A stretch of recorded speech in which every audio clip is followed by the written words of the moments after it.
Buenas noches amigos, bienvenidos todos a este canal de Carlos G. Fajardo. Un gusto de saludarlos y hoy vamos a hablar sobre el PIB del segundo trimestre en Colombia, que crece muy bien y tenemos unos datos muy interesantes porque además hay unas cifras que valen la pena analizar. Antes de comenzar quiero hacer un comentario que me parece muy preocupante, pero espero que solo sea una alarma injustificada. Y es que hoy lleva todo el día la página del DANE absolutamente inutilizada. Había tablas y había toda esta información del PIB del segundo trimestre cargada desde el día de la rueda de prensa, o sea, desde el lunes. Y resulta que hoy está desaparecida toda la información de agosto. No está, usted entra a la página del DANE y no funciona. Entonces, quiero creer que es un problema técnico, quiero creer que es solamente un problema de funcionamiento de la página. Obviamente ya mandamos un tuitazo, ya mandamos un mensaje por X al DANE a ver qué es lo que está pasando, pues porque las cifras nacionales son muy importantes para mantener un diálogo abierto y para entender qué está pasando en el país. Hemos recibido ya varias denuncias que en los diferentes ministerios y en las diferentes entidades están borrando información de las redes sociales de las entidades, están borrando informes, están quitando todo rastro del gobierno anterior. O sea, un poco lo que nos decía ayer Daniel Rojas, creo que tiene razón. Tristemente, y es que al parecer sí hay una batalla cultural y sí hay un discurso de eliminar lo que pasó en la Colombia humana. Y este tema me recuerda mucho a lo que pasó en la Bogotá humana. Cuando llegó Peñalosa después de Petro, pasó muy parecido. Sacaron a empellones a los funcionarios, cambiaron a la gente rápidamente, bloquearon toda la historia, trataron de ocultar lo que pasó. Y esperamos que esta vez pues no sea la situación, aunque no es nada halagüeño el panorama. Y el hecho que la página del DANE no esté operando me preocupa muchísimo. Y se los digo porque soy un consultor diario de la página del DANE y nunca en todos los años que llevo consultando la página del DANE había pasado que reportes ya cargados no volvieran a aparecer, que la página estuviera totalmente sin funcionar y que no hubiera los informes reportados en cada uno de los periodos. Esperemos que los reportes cuando se restablezca la página sean los mismos que había en su momento. Afortunadamente tengo guardada mucha información del pasado y pues ya veremos y la compararemos porque tenemos que hacer un trabajo de veeduría ciudadana, porque si algo no puede pasar es que comiencen a falsear la información. No se les acuerde que a Milei lo acusaron en Argentina y por eso renunció como el director del DANE de allá. El INDEC renunció porque lo estaban presionando para hacer cambios metodológicos de la forma de calcular algunos indicadores. Y lo que no puede pasar es que le metan la mano a eso. ¿Por qué? Pues porque eso sería falsear la realidad. Y hoy necesitamos más que nunca una realidad bien medida, consistente, con pares internacionales, con control, con auditoría, porque al final esto va a dar los resultados reales de lo que está pasando en el país.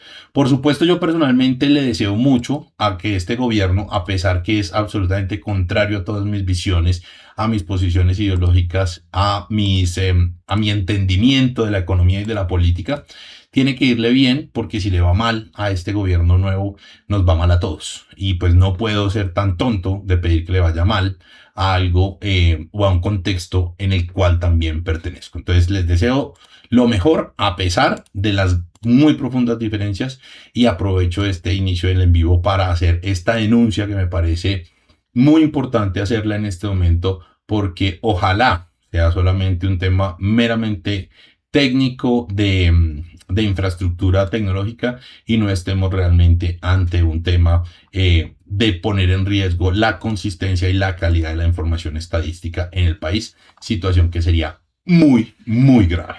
Entonces les pido a todos y los invito a hacer veeduría a la página del DANE, a levantar la voz. Si quieren apoyar la denuncia que dicen, búsquenla en X, ahí, el último tweet que puse, ahí dice. Y entonces denle compartir, denle comentarios y todo para que dé la vuelta y llegue a muchos oídos. Bueno, entonces vamos a arrancar.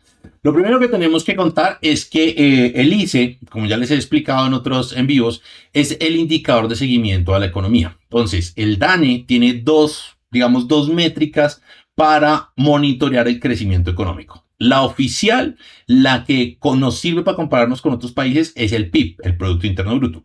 El problema es que ese indicador es muy complejo de medir porque tiene demasiadas variables y hay que hacer muchos ajustes metodológicos y tiene unos procesos, digamos, de auditoría complejos.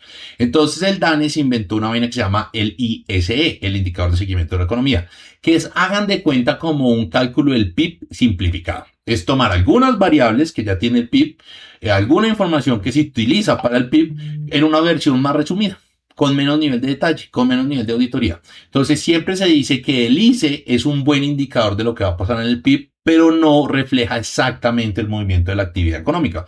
Pero si el ICE sube, pues sabemos que el PIB va a subir. Si el ICE baja, quiere decir que el PIB va a reducirse. El PIB se presenta trimestral, mientras que el ICE se presenta mensual. Precisamente lo diseñaron así para poder tener una información parcial. Pero en esta oportunidad, el DANE está entregando el crecimiento del PIB trimestral. O sea, ya tenemos ICE de junio más trimestre comprendido de abril hasta junio. Entonces ya podemos ver la realidad de la consolidación del crecimiento de la economía colombiana. Este es el informe que yo ya lo había descargado ayer y hoy, cuando fui a descargar más información, otras tablas que me sirven para hacer estos en vivos, ya no las encontré. Ni siquiera este informe está ahí. Entonces, pues lo tengo guardado y vamos a comparar. Si algo lo modifican, ya veremos. Acabó de salir, de hecho, hace 5 minutos, un aviso en la página del DANE que va a estar en mantenimiento de 5 de la tarde a 11 de la noche.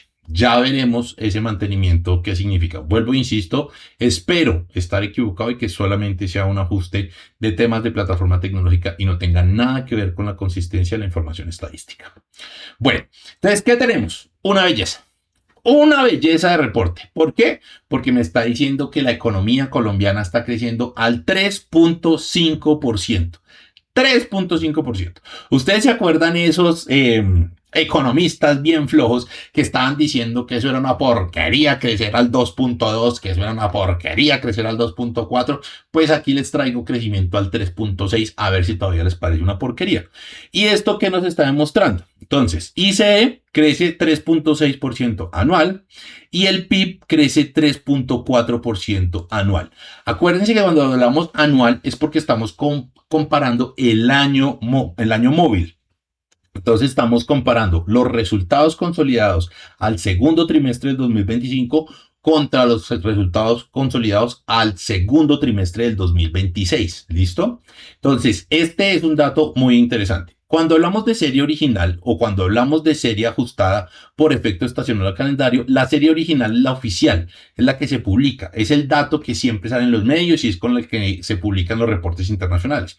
Pero esta serie ajustada por efecto estacional y calendario es un ejercicio estadístico que hace el DANE para tratar de igualar los años, porque hay años que son más largos que otros, entonces febrero tiene más días, hay años que pueden tener más festivos, hay años donde puede haber algún ajuste en temporalidades y esos movimientos pues hacen que haya que recalcular un poquito ciertos resultados para hacerlos comparables. Por ejemplo, si un año es bisiesto, pues tiene un día más que un año no bisiesto.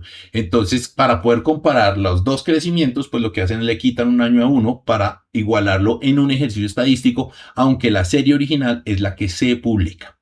Bueno, no vamos a quedar en los temas estadísticos, vamos a ir al fondo. Entonces, primer elemento que ya podemos ver con el ICE del 2026. Crece y sigue creciendo la economía colombiana. Fíjense que aquí, casualmente en este reporte, ahora que ya está bajo el control del nuevo gobierno, esta gráfica nunca había aparecido. O sea, que hicieran un crecimiento y lo corrigieran, aunque ellos sí corrigen, pero esta gráfica particular nunca había aparecido. Y es una corrección del dato publicado el primer trimestre. Entonces están diciendo que lo publicaron el primer trimestre, enero es bajo un tricitín de 1,1 a 1, febrero un tricitín y marzo, abril lo confirman y mayo crece un poquito con esta corrección que presentan del ISE. Pero lo más interesante no es la corrección, lo más interesante es cómo el país sigue creciendo en una muy buena velocidad. O sea, fíjense que el país está acelerando en velocidad de crecimiento.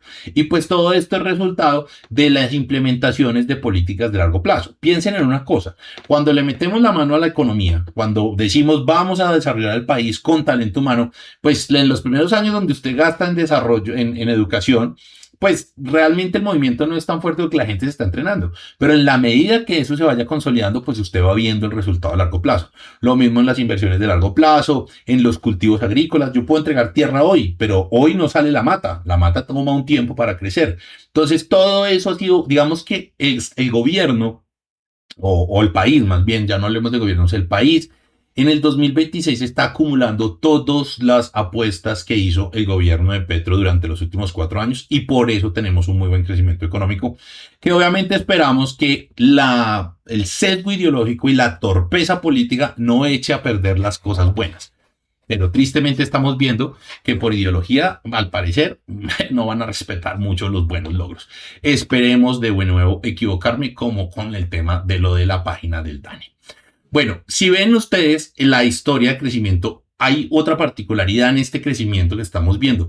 Es que no solamente es mucho más alto que el de periodos anteriores, 2024 y 2025, sino mucho más constante. Si se fijan antes teníamos unos ciclos, un punto de crecimiento, un valle, una altura, un valle. ¿Sí? Ahora tenemos solamente altura, ¿sí me entienden? Solamente picos de crecimiento. Entonces, fíjense 2024 y 2025 cómo tuvieron valles y tuvieron crestas, pero en el 2026 hubo un ejercicio constante de crecimiento. Vamos a ver que hay unas variables particulares desde el gasto público, pero también hay una consistencia en la operación de todos los sectores. Esto me parece muy importante, resaltarlo y es no es que el crecimiento esté solo impulsado por gasto público. El gasto público representa una porción de ese crecimiento, explica una parte del crecimiento, pero todas las áreas están poniendo algo. De hecho, solamente vamos a tener 2 áreas que tienen una reducción en su aporte del crecimiento del PIB. De resto, todos los sectores económicos están aportando. Por lo tanto, estamos viendo que todas las actividades económicas están activadas, pero sobre todo esto nos sigue demostrando que el gasto público se irriga en la economía. Por eso les digo que no podemos pensar más del gasto público, que es lo que siempre hacen los neoliberales y le lavaron el cerebro a la gente, pensar que el gasto público es algo malo. No, porque todo lo que el Estado gasta llega al bolsillo de una familia, llega al bolsillo de un empresario, siempre, nunca llega a su propio bolsillo. O sea, el Estado no gasta para sí mismo, el Estado gasta para la sociedad. Si el Estado contrata a una persona para que le haga un puente, pues ahí está irrigando plata en salarios, en materias, en servicios, etcétera. Entonces, el gasto del Estado es súper positivo para las industrias nacionales porque las activa, las mueve. Inclusive ahorita, y hoy yo saqué un video que lo pueden ver en mi Instagram, donde precisamente estoy haciendo una reflexión sobre esto. El terremoto que acabó de suceder y todo el proceso de reconstrucción debe ser un gran momento de activar el gasto público, incluso más aceleradamente, y eso lo respalda la teoría keynesiana, los post-keynesianos, la teoría monetaria moderna, práctica, incluso Milton Friedman de la teoría clásica lo promociona, y en los momentos de crisis hay que expandir el gasto público porque es una muy buena oportunidad, porque usted tiene deprimida la demanda, usted tiene un problema de productividad en los territorios afectados, entonces usted llega con nuevos recursos y lo que hace es prender un motor. Es un fogón económico que se apaga y usted lo que llega es a abonarle para que vuelva y prenda a través de gasto público. Entonces vamos a ver aquí que digamos que los grandes jugadores que aportan en el crecimiento del PIB, ojo con esto, esta gráfica que están viendo es por volumen, ¿listo? Entonces, ¿qué quiere decir por volumen? Que es un crecimiento calculado por la cantidad de cosas que se producen, no por la cantidad por precio, ¿listo? Entonces, esto tiene un efecto importante porque nos ayuda a entender cómo aumenta realmente la capacidad productiva del país. Entonces vamos a tener administración y defensa, defensa, educación y salud humana. Como ya les he explicado, esta línea no es solamente gasto público. Esta línea es gasto público más la educación privada más la salud privada. O sea, aquí se mezclan varias cosas. Y es definitivamente un gran dinamizador y es lo que más aporta en el crecimiento. Aporta el 1.1% del crecimiento. Pero si usted lo compara con el 3.5% del crecimiento, pues realmente esta categoría le está a usted poniendo más o menos el 30% del crecimiento. Entonces, hay una porción que sí es gasto público, pero hay una porción que no es gasto público. Aquí va a haber un elemento muy importante que, digamos, para este trimestre en particular tuvo un efecto que no es lo que más explica, o sea, no es toda la explicación del crecimiento del gasto público, pero es una porción importante, y es que en las elecciones hay un gran movimiento de gasto concentrado, porque la registraduría, el Consejo Nacional Electoral, los partidos políticos, todo el mundo y además en general la economía saca recursos especiales, inclusive los mismos candidatos ponen plata de su bolsillo y generan un gasto masivo para financiar campañas. Entonces, claro, eso, boom, le mueve la aguja. Solamente piensen que solo en términos de los costos de las mesas de la registraduría son alrededor de $500 million y estamos teniendo en cuenta que hubo Congreso y presidencia. Entonces, digamos que hay una expansión del gasto. Pero si usted lo mira, son 2 o 3 billones de pesos posiblemente esa expansión del gasto, que comparado con los 1.800 billones de pesos de PIB, pues tampoco es que sea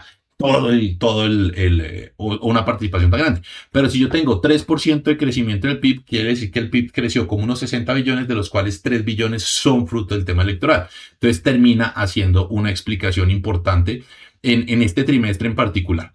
Pero también vamos a ver que sigue aumentando la participación del Estado, lo cual es muy afortunado. Vuelvo y les insisto en la teoría que sigo defendiendo, y es que el Estado en Colombia es muy chiquito todavía. Apenas representa el 34% del PIB, cuando países desarrollados representa el 50% del Producto Interno Bruto. ¿Y dónde está creciendo? Donde necesitamos más profesores, más gasto en salud, más presencia en el territorio, más desarrollo de política social. Ahí es donde necesitamos el gasto público e incluso infraestructura, que lo vamos a ver cuando veamos el Producto Interno Bruto desde el lado del gasto, porque desde el lado del gasto, porque parece que el Producto Interno Bruto se puede medir de los dos lados. ¿Se acuerdan de lo que hemos hablado? Hay una equivalencia. El ingreso es igual al gasto, siempre. ¿Por qué? Porque cada ingreso de alguien es un gasto para alguien. Mi salario, que es mi ingreso, es el gasto de la empresa que me lo paga. Entonces yo puedo medir el PIB por gasto o el PIB por ingreso y tiene que darme siempre lo mismo. Entonces, aquí estamos viendo el PIB por ingreso, ¿ok? Ahorita lo vamos a ver por gasto. La segunda categoría que sigue empujando y no ha parado de empujar son las actividades artísticas y de entretenimiento y las actividades de los hogares. Que todo esto está, y fíjense que crece a un 11.4%, o sea, unas tasas de crecimiento salvajes, al 11%. Esto es otra vez ratificar el gran poder que tiene el aumento del salario mínimo. Si aumentamos los salarios reales en Colombia, hay una expansión de la demanda y por eso tenemos mucha gente consumiendo y por eso tenemos una gran venta de bienes, pero sobre todo los colombianos están privilegiando los servicios más que los bienes, y lo vamos a ver también ahorita. Los colombianos están gastando en viajes, están gastando en recreación, en conciertos, en actividades deportivas. Tuvimos también aquí el tema del Mundial, que movió también actividades artísticas y de entretenimiento, ¿no? Consumos en sitios especializados, entradas a ciertos lugares, movimiento turístico. Entonces aquí hay un componente y es impresionante la tasa a la que está creciendo este sector, que no ha dejado de crecer. O sea, lleva 3 años creciendo y creciendo y creciendo este sector, lo cual pues obviamente nos pone en una vocación de servicios artísticos, de servicios turísticos que no podemos dejar desinflar. Luego vienen actividades financieras y de seguros, crecen en 8.7%. Y aquí ustedes se acordarán de mí cuando hice esos videos por allá en enero, cuando hice esos videos por allá en abril, diciéndoles el aumento de la tasa de interés del Banco de la República va a llenarle los bolsillos salvajemente al sector financiero. Lo dijimos, a pesar de que el gerente del Banco de la República salió a decir que si alguien iba a sufrir con las tasas de interés eran los bancos. Mentira y mentira. ¿Por qué? Porque el argumento que dice el gerente es que sufren porque pueden prestar menos. Mentira, porque como usted tiene activado el consumo, porque la gente tiene más plata, la gente inclusive sigue pidiendo crédito a pesar de la subida de las tasas. Las tasas de intervención del Banco de la República no están frenando el consumo, pero sí están creando inflación. Y por el otro lado, los bancos y las aseguradoras son los mayores tenedores de activos financieros del país. Por lo tanto, las altas tasas del Banco de la República volvieron muy rentables los bonos, volvieron muy rentables los títulos de deuda nacional y crearon una ventana de oportunidad enorme con el carry trade. O sea, esta gente está trayendo plata de fuera del país, que la consigue al 4, al 5, al 6% y la mete al país al 12, al 13, al 14 y se están ganando 7, 8, 9 puntos porcentuales sin hacer un carajo. Y lo que hicieron fue acelerar la caída del dólar, ya estamos llegando a los 3.000 pesos. Y es una oportunidad de negocio salvaje para el sector financiero que creó el Banco de la República. Insisto, el gerente del Banco de la República le ha mentido sistemáticamente al país durante los últimos 8 meses. Tenemos comercio, reparación y transporte, crece al 1.8%, sigue activo, no con las dinámicas de los otros sectores. Vamos a ver que hay unos sectores que impulsan más que otros, en especial en bienes durables. O sea, los bienes durables son carros, son casas, son electrodomésticos de larga duración, etc. Los bienes semidurables son cosas como la ropa, medicamentos, pequeños electrodomésticos, y los bienes no durables es todo lo que usted se consume de una sola usada, como la comida o las bebidas, que son de consumo inmediato. Entonces ahí vamos a tener que sigue habiendo un buen dinamismo, pero como les digo, los hogares están prefiriendo las actividades de servicios que el consumo de bienes. De hecho, particularmente cuando uno mira el sector de calzado y vestuario, no están creciendo mucho, aunque el sector de vehículos eléctricos, patinetas eléctricas, electrodomésticos, televisores, computadores y tablets está disparado con tasas de crecimiento incluso de hasta el 40% en estos sectores. Industrias manufactureras, para los que dicen que solo el crecimiento desde lo público y que las industrias están de capa caída, pues ahí las tiene creciendo al 3.4%. Hay una participación importante de los derivados del petróleo, es uno de los elementos, pero es muy importante el crecimiento de pequeñas industrias de ensamblaje de vehículos en Colombia, especialmente en el tema de buses. O sea, ya se importaron 2 buses completos que se desarrollaron en Colombia. Y aunque eso parece muy chiquitico, es el nacimiento de una industria, es la transferencia tecnológica operando y funcionando. Tenemos también todo el proceso industrial que se está haciendo con los barcos, con las armas y con, digamos, otras industrias que siguen creciendo y se siguen dinamizando. Y quiero que entiendan que en la medida que el consumo de los hogares crezca, hay un mayor incentivo para que el empresario local produzca. Si yo veo que hay mucha gente comprando computadores y en Colombia no se producen computadores, pero la demanda es lo suficientemente grande, yo digo, venga, ¿y por qué no hacemos un computador acá? O si yo veo que se venden 1 millón de motos en Colombia, pues llega alguien en algún momento y dice, venga, ¿por qué no empezamos a hacer las motos acá?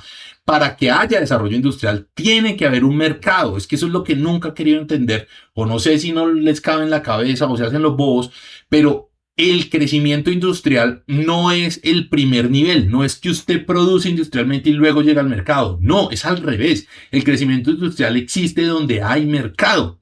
Entonces, un país desarrolla esa industria en función de la demanda de sus ciudadanos. Si creamos un gran mercado interno, comienza a aflorar también la industria. Obviamente, en otras latitudes también se ha desarrollado la industria con gasto público, como pasó en la China, como pasó en Corea, como pasó en los mismos Estados Unidos en sus épocas incipientes, como pasa todavía en Europa con los fondos Next Generation, que son inyección de emisión de dinero público, de emisión del Banco Central Europeo para crear industria. Entonces ahí tienen las industrias también creciendo. Actividades profesionales y científicas crecen al 3.8, vuelvo y les digo, a mí me parece que esos son los datos más interesantes de todos, porque crecer en actividades profesionales y científicas es crecer en actividades de valor agregado. Es diferente crecer en más personas trabajando en vigilancia, sin demeritar los oficios, pero la vigilancia es un trabajo de muy baja productividad, a crecer mucho, por ejemplo, en servicios de contabilidad, en servicios de asesoría, servicios de médicos privados, bueno, que no está en esta categoría, pero ustedes me entienden, en crecer en servicios profesionales, arquitectos, ingenieros, químicos, veterinarios, etc. Entonces, crecer en este sentido implica que hay más profesionales produciendo, hay más técnicos produciendo y ahí se está formando más valor agregado. Suministro de electricidad, gas, vapor y aire acondicionado y distribución de agua crece un 4.8%. Y aquí tenemos un gran incremento en la producción de energía.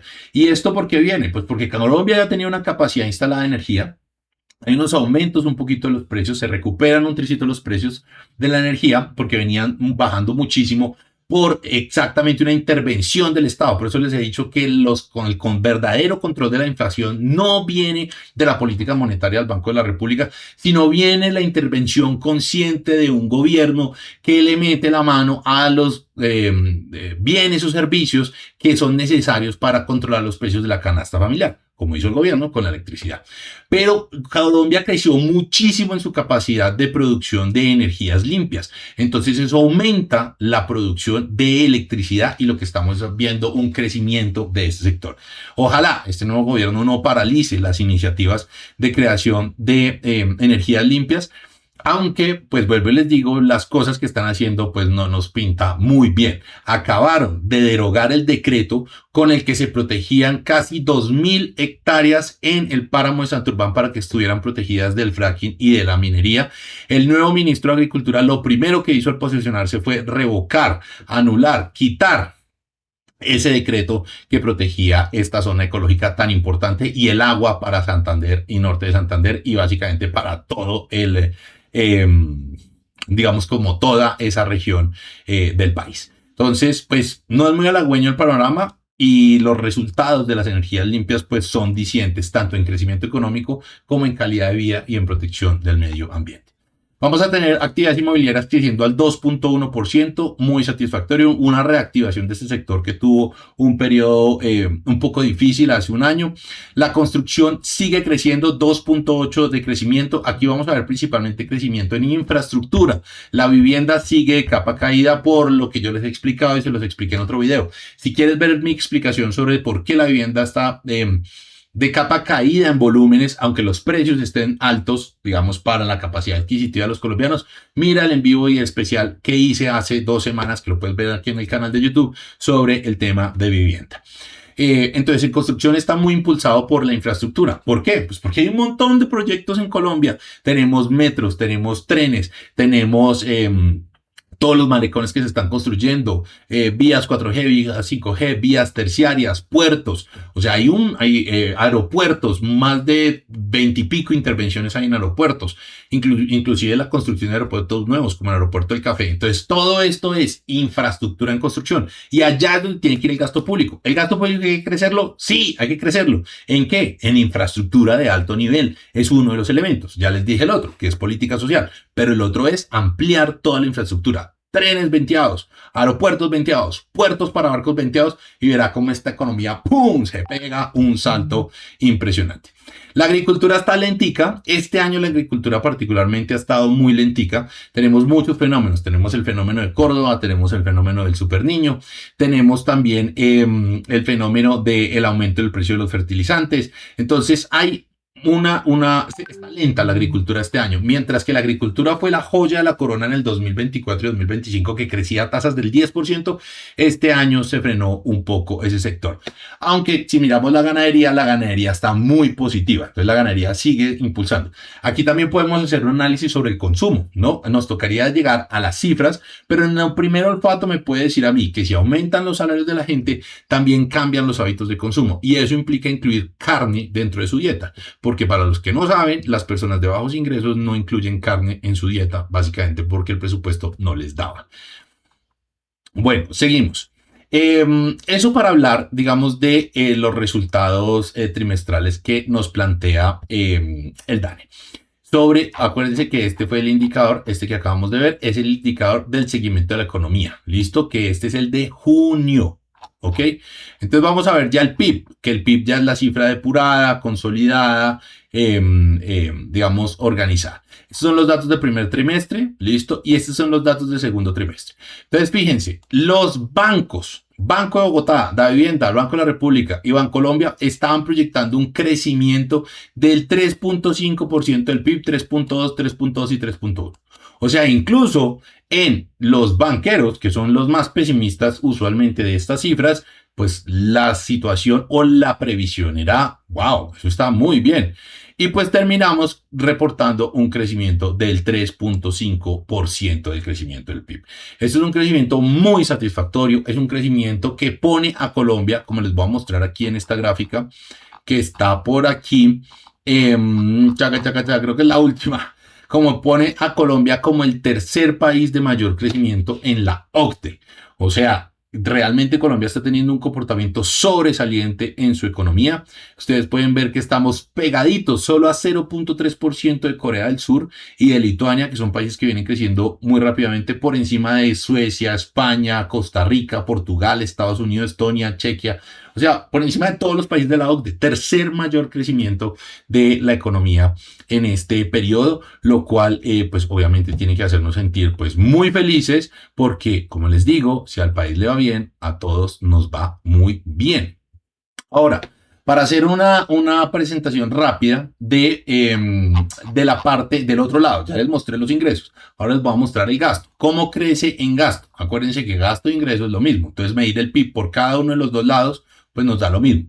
Pero desde el enfoque del ingreso, entonces, ¿qué vamos a tener? Vamos a tener un crecimiento. Aquí estamos mirando segundo trimestre. Entonces vamos a tener un crecimiento del consumo final del 4.4%. De la formación bruta de capital, que tanto lo habían criticado que había sido negativa en un periodo por allá en el 2025, si no estoy mal.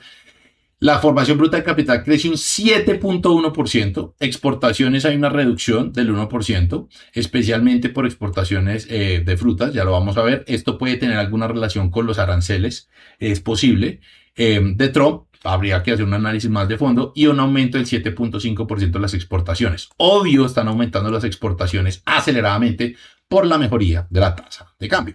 Y lo estamos viendo ahorita, vehículos, carros eléctricos, camionetas muy bonitas, muy bien equipadas, están llegando a 80 millones de pesos a Colombia. O sea, cosas que uno hace 2 o 3 años parecían imposibles, pues estamos viendo realmente un mercado donde los productos importados están cogiendo mucha fuerza. Eso es muy positivo para el consumidor, pero sí es un problema grave para el productor nacional. Entonces aquí es donde debería meterle la mano un gobierno serio, con una política económica seria de proteger la industria nacional.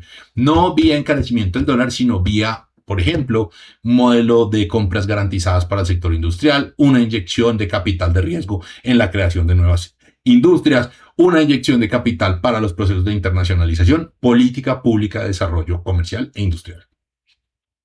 Vamos a ver que el consumo de los hogares crece un 2.8%, el consumo final del gobierno crece un 12.2%, es el consumo que más crece, como ya les había dicho, principalmente jalonado por esta temporada que tenemos de electorales, pero también hay dos componentes adicionales que particularmente le pegan a este trimestre. Uno, el retroactivo de los salarios de trabajadores del Estado y dos, lo que les he dicho, el aumento de personal en todas las políticas sociales, que me parece fabuloso y es súper necesario. Colombia todavía tiene un estado muy pequeñito que le falta hacer presencia en todos los departamentos del país y en todos los municipios.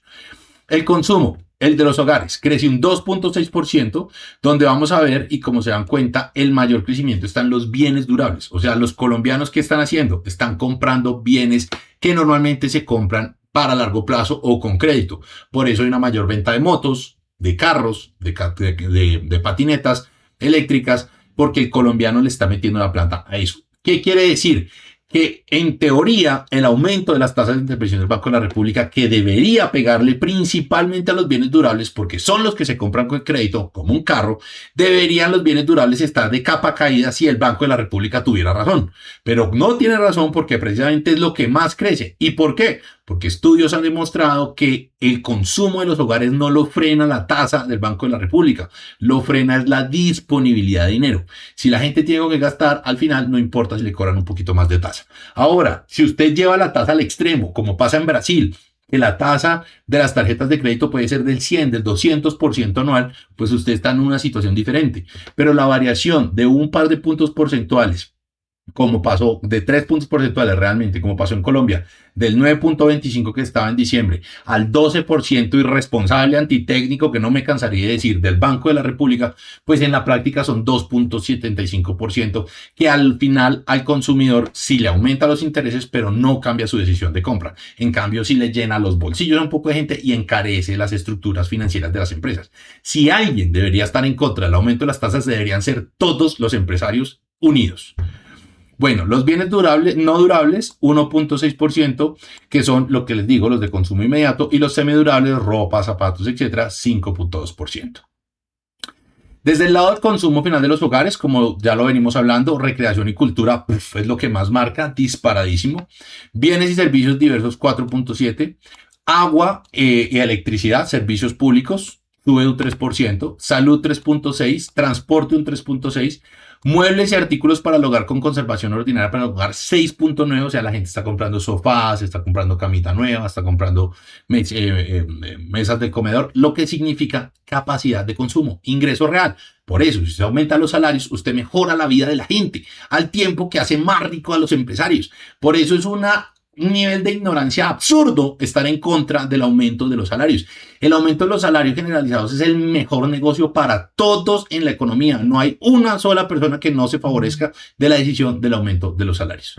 Bebidas alcohólicas y tabacos y estupefacientes, lastimosamente creció un 6.1. Esto es falta de política pública, así que sí toca seguir apretando el tema de la política pública con bebidas alcohólicas y tabaco y estupefacientes. Prendas de vestir 3.9, como les digo, crece, pero no crece tan rápido como los otros. Comunicaciones 2.9, educación crece 1.5 y se encoge bebida y alimentos no alcohólicos y restaurantes y hoteles por primera vez se contrae porque restaurantes y hoteles lleva 3 años creciendo aceleradamente. O sea, esta construcción de restaurantes y hoteles tenemos que verla muy prudentemente porque es el sector que más venía creciendo. Si ustedes miran los informes de años anteriores, restaurantes y hoteles siempre ha venido punteando en crecimiento por una expansión del turismo. Ahora, desde el punto de vista del gasto del Estado, entonces, gasto consumo final colectivo 14.3%, que esto es el crecimiento en el gasto que hace el Estado en los programas sociales en general. Y consumo final individual de no mercado es el gasto que hace el Estado en personal. Entonces, crece en política social, pero también crece en contratación de personal, incluso con el ajuste de estos los salarios, como les he venido contando.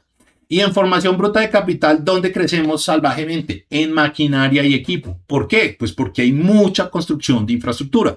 Y si usted hace mucha infraestructura, pues se necesitan grúas, se necesitan tractomulas, se necesitan bulldozers, se necesita mucha maquinaria y equipo para poner a andar toda esa infraestructura que se está poniendo a andar. Otros edificios y estructuras, como les digo, que aquí está todo lo de infraestructura, crece 8.2%, o por lo tanto el gasto público está donde tiene que gastarse, en desarrollo de capital fijo para la productividad, carreteras, trenes, barcos, puertos, etc. Productos de propiedad horizontal crecen 0.2, recursos biológicos cultivados 0.8, que esto tiene que ver con la agricultura, y vivienda menos 2.2, que es lo que les digo, la vivienda sigue de capa caída en la producción, en la construcción de vivienda.